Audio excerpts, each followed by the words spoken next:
The Zodiac Killer is one of history's most notorious unidentified serial killers who terrorized the San Francisco Bay Area during the late 1960s and early 1970s. What made this case so chilling was not just the brutality of the crimes, but the killer's intense desire for public attention.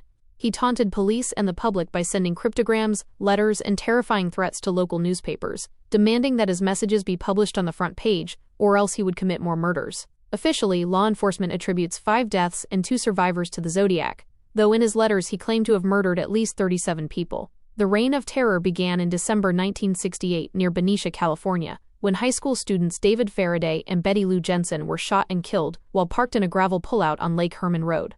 7 months later, in July 1969, another couple was attacked in a park in Vallejo, California.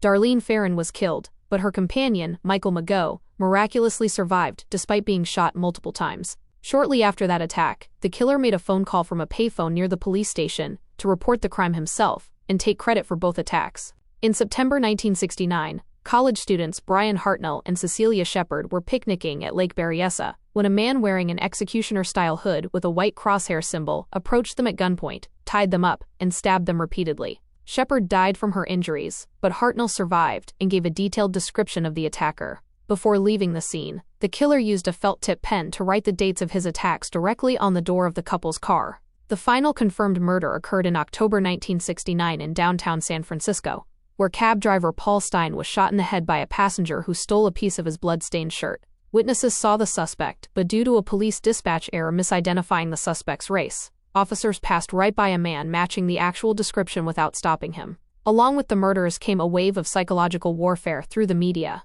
The killer sent dozens of letters, almost always opening with the phrase, "This is the Zodiac speaking." He included complex ciphers made up of symbols, letters, and astrological signs. The first major code, known as the Z408 cipher, was cracked relatively quickly by a local schoolteacher and his wife, revealing a disturbing message about how the killer enjoyed murder because he believed his victims would become his slaves in the afterlife. However, a second famous message, the Z340 cipher, baffled top military and government cryptographers for over 5 decades until an international team of private codebreakers finally solved it in late 2020.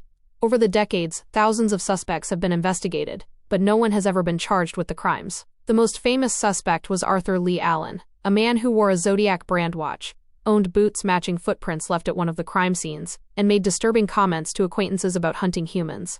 Despite these circumstantial clues, Allen's fingerprints, handwriting, and DNA did not match the physical evidence collected from the letters and crime scenes. Other suspects have been proposed by private investigators and journalists over the years, but a lack of definitive physical evidence has kept the case cold.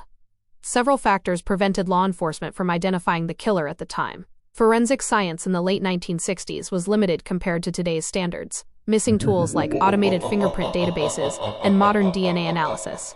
Furthermore, because the attack spanned 4 different police jurisdictions, interagency communication was fractured, allowing the killer to evade capture.